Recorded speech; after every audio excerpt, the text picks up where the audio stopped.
Lastly, this camera bump, it's just unprecedented. The camera this time basically takes up physical space, and with the wider field of view, the pixel count has also increased. We're talking about a 200 megapixel sensor being put in there after all. Well, hello everyone and welcome back. This is Era. Last night, the Galaxy Unpacked event took place where the Galaxy Z Fold 7 and Z Flip 7 were finally revealed. On top of that, a new form factor, the FE version, was also launched. However, as those of you who have consistently followed this engineering channel would already know, in China, there's been an ongoing struggle to make incredibly thin foldable phones in an effort to compete with Samsung. Last year, Samsung even released a special thin edition in response to this, but this time around, there's a lot of chatter about just how truly and overwhelmingly positive the reception has been. Many creators, including the Omokyo Electronics Arcade, who is currently in New York, have introduced it. They've highlighted the incredible thinness and that the camera has been upgraded to a truly high-end level. And contrary to initial worries, the Fold is not equipped with an Exynos chip, but rather a Snapdragon. With the 8 Elite, this model also delivers on performance. Unfortunately, the Flip has the Exynos 2500. The reason I voice my regret, as many of you likely realize, is because the Exynos AP, Samsung's proprietary chip, typically exhibits significantly weaker performance. I'll elaborate on that point later, but frankly, the sheer degree to which they managed to slim it down in one go is truly astonishing.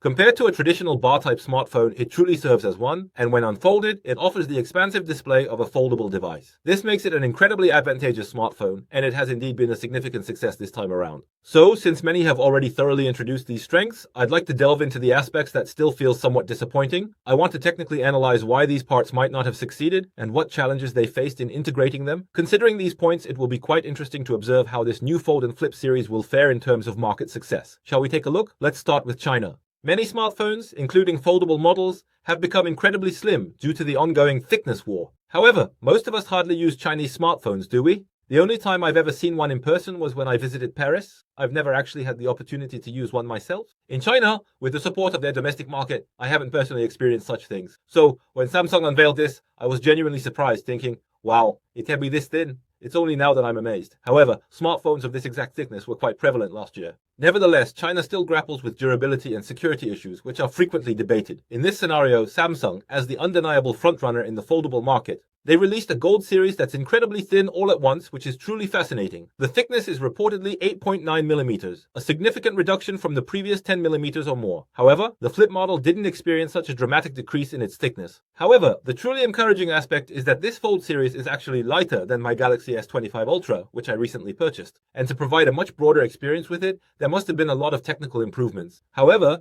given the significantly higher price tag, it appears that certain compromises had to be made regarding the cost, and that's an important consideration. If we focus on that aspect, the very first thing is the UDC. Regarding the under-display camera, there's been much discussion about how it can't be implemented, partly due to a patent lawsuit. While I'm not privy to the exact details, the front-facing camera, when the device is unfolded, casts a visible screen door-like pattern on the display that many find quite bothersome. Consequently, it was a design choice that generated significant mixed reactions right from its initial introduction. Because there's a pixel layer situated on top of the camera, for light to properly pass through, it necessarily has to traverse these pixels. This inherently means that significantly less light will be transmitted compared to a conventional camera system. The UDC on previous Fold models was stuck at just a few megapixels, which resulted in a lot of noise. It appears they opted for a punch hole design because achieving a truly invisible under-display camera was still too challenging, given the current maturity of UDC technology. Therefore, they seem to have decided to punch a hole through the screen instead. The Fold 7's inner camera got a big upgrade to 10 megapixels this time. At this point, from the perspective that it can be fully utilized as an existing high-end device,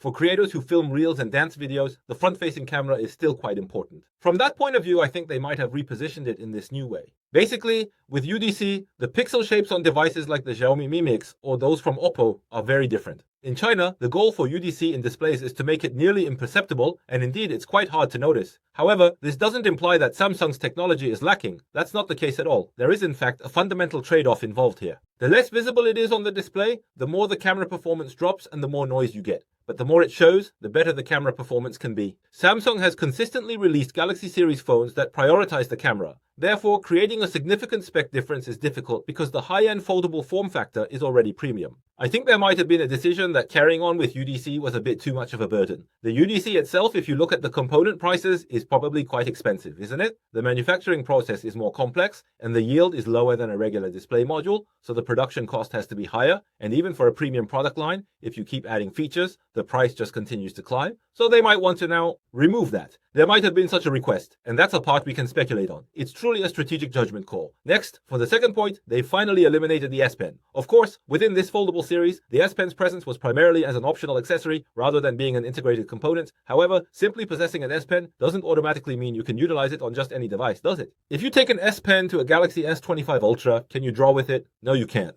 That's because beneath the display panel, there's a specialized layer designed to detect and recognize the electromagnetic field emitted by this pen. It's what we call a digitizer, and this digitizer component physically takes up a certain amount of thickness. The industry suggests a range of 0.5 millimeters to 1.5 millimeters. Given that this foldable phone is around 8 millimeters, removing a layer that could potentially shave off approximately 1 millimeter plus or minus is quite impactful. The reason why this Fold 7 is over 2 millimeters thinner than its predecessor is likely because they completely eliminated the digitizer by removing S Pen compatibility. That must have played a decisive role. For me, the reason I use the Galaxy S25 Ultra is that it's convenient to have the S Pen tucked away so I can use it anytime. However, it's difficult to carry without a case. The foldable is already big, so carrying it in the case with the pen attached is honestly a bit of a burden, and in reality, I don't really use the S Pen that much. This was undoubtedly a considerable disappointment for foldable phone users, particularly enthusiasts who extensively utilize the S Pen, especially when compared to the S25 Ultra. Could this have been a strategic judgment to forego less utilized elements and make it more widely available to a greater number of people from various backgrounds? Also, if you remove the digitizer, the unit cost can be reduced, which then allows for a lower price point. I suspect these factors might have been at play. You're currently observing Xiaomi's Mi Mix Fold, which fundamentally doesn't really utilize a pen. Since it was removed, there was no need to account for its storage, which helped make it extremely thin.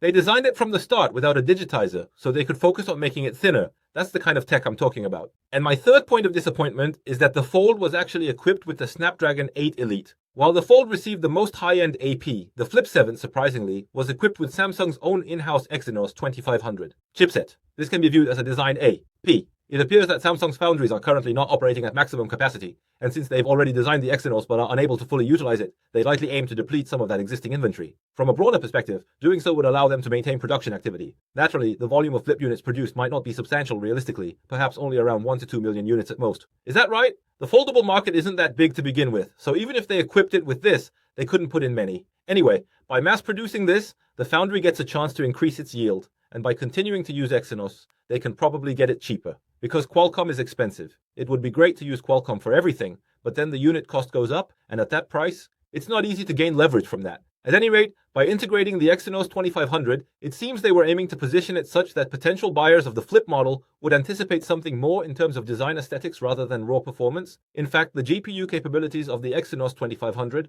are quite comparable to, or even marginally superior to, the Snapdragon 8 Elite. There might be some who would say, oh, the GPU is actually pretty decent. So, in that regard, I don't think there would have been much trouble setting up AI and such. However, the CPU's performance is quite weak. This is because they adopted the GAA, Gate-All-Around process for the very first time, moving away from Samsung Foundry's 3nm FinFET technology. I had anticipated an improvement, but the actual results from running this benchmark indicated otherwise. Therefore, there are some disappointing aspects. For example, in the case of this foldable phone called the Oppo Find N5, it already came out very thin. It's 8.93 millimeters, and it was released several months ago, but they were already making them this thin.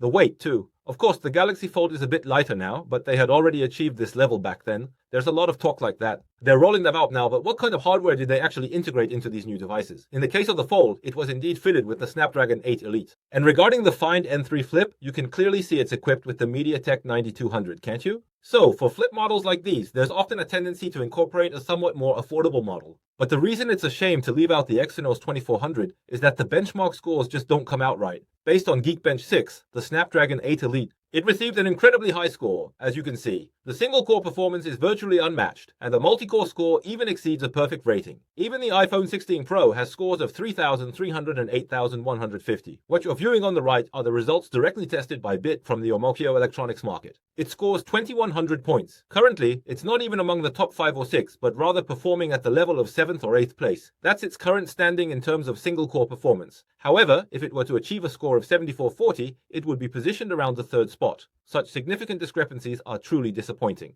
And if you examine what this score actually represents, it's derived from the Snapdragon 8 Gen 3, which was released a year and a half ago, wasn't it? The same one integrated into the Galaxy S24 Ultra. This is merely the previous generation Snapdragon chip, which itself achieved scores of 2300 and 7500. However, this chip's single-core performance is approximately 10% lower, while its multi-core performance remains comparable. So you can roughly estimate there's about a 2-year gap in terms of performance. What's truly disappointing is that this specific one used TSMC's 4nm process. As I always say when we talk about processes, Intel's 4nm, Samsung's 4nm, and TSMC's 4nm are all different 4nm processes. They are not the same 4nm. From 10nm and below, you should pretty much consider it a model name, roughly indicating its performance level. The Snapdragon 8 Gen 3, manufactured by TSMC, achieved excellent scores even when utilizing TSMC's 4nm process, specifically the N4P node. Conversely, the Exynos 2500, which employs Samsung Foundry's 3nm GAA process, also yields very high scores. Here, the silicon battery was slightly delayed. The Galaxy Z Fold, in this particular case, features a 4400 mAh battery. This is the same as the Z Fold 6. In fact, looking at it from this viewpoint, what's truly astonishing is the considerable divergence in thickness between the Z Fold 6 and the Z Fold 7. I genuinely wish to commend them extensively for managing to incorporate the identical battery capacity into a noticeably slimmer device. One might ponder just how diligently the engineers exerted themselves, and indeed, they've consistently managed to uphold this 4400 mAh capacity throughout the Z Fold series evolution. Still, managing to maintain this while consistently making it thinner is indeed a technological innovation. But what I find disappointing is that Chinese foldables, like Huawei's Mate X5 or the Honor Magic V2, have begun to incorporate an advanced battery technology. Instead of just using graphite as the anode in a typical lithium-ion battery, they're mixing silicon into the anode material to create a carbon composite anode. This innovation allows them to significantly increase the battery's capacity within the same physical dimensions. That's the method. In the case of Chinese foldable phones, they often manage to include a 5000 mAh class battery while also making the device very thin. In fact, last month, when Oppo was talking about its silicon carbon battery, the word was that they are packing in a huge amount of capacity. When silicon is discretely incorporated, although lithium typically slots into the hexagonal voids within carbon, just a bit more silicon permits a considerably larger capacity. However, it seems they've decided that this silicon carbon battery is still too risky. Korean companies are also making them, but with only about 5% silicon. China, on the other hand, is being aggressive. They're increasing it to 10%, which really boosts the capacity. However, Samsung tends to prioritize and pay more attention to ensuring the stability of their products. Well, perhaps considering the past incident with the exploding Galaxy Note 7, they might have opted against it for safety. However, my view is that it's not actually about stability, but rather that silicon is quite a bit more expensive. The anode material's cost is significantly higher. For example, a silicon-based anode compared to artificial graphite is about 10 times more expensive as of 2023. So the price could go up, and this technology isn't fully commercialized yet. So, considering that the production unit cost would escalate significantly, it stands to reason that incorporating it wouldn't have been a simple task. Fifth, there's no anti-reflective coating. It's a premium device, so why wouldn't they include an anti-reflective coating? The S Ultra has Gorilla Glass. It comes with an anti-reflective coating, doesn't it? But for foldable components, the method Samsung typically adopts is ultra-thin glass, correct? The material they employ, known as ultra-thin glass, presents a technical challenge. Applying a uniform low-reflection coating without compromising its durability is substantially more demanding than with conventional flat glass. So, what does this difficulty imply? It signifies that the manufacturing process could incur a higher unit cost. Ultimately, it could lead to higher costs, and of course, there must have been other issues. It's already very expensive. I think making it thinner has made it significantly more expensive. There already exists an increase in price from the previous level, so I believe it would have been quite a burden to raise the price even further all at once. However, these are internal struggles for Samsung, as they are the leading smartphone manufacturer in the Android segment. They're introducing this, and then also trying to release another high-end model that can compete with it, but implementing anti-reflective coating. Wasn't easy. In fact, even in China, they don't really use this anti-reflective coating much. Most people simply apply a low reflection screen protector or just use their phone in that manner. So, not having this feature doesn't mean China is catching up or anything. It's likely just that they probably didn't take into account the unit cost. That's my belief. And last but not least, this camera bump, it's absolutely unprecedented. This time, the camera itself takes up more physical space, but as the viewing angle became wider, the pixel size also grew significantly. With 200 megapixel sensors being integrated, the camera module inherently needs to be large. However, as the device itself became thinner, the available space to accommodate the camera was significantly reduced. Consequently, while this section of the device is slim, the camera area must protrude. Therefore, if a protective case is used to cover the entire device, the user will regrettably lose the sensation of its slenderness. It could definitely happen. What was undeniably clear this time was a distinct intention to address and resolve the past disappointments concerning the cameras in both the Fold and Flip series. Because of that, I actually found it to be quite well done. Yet, despite all that, this particular camera bump still presents a physical design challenge that they haven't quite managed to overcome, so the significant dilemma of how to adequately address it unfortunately still persists. Frankly, in our country,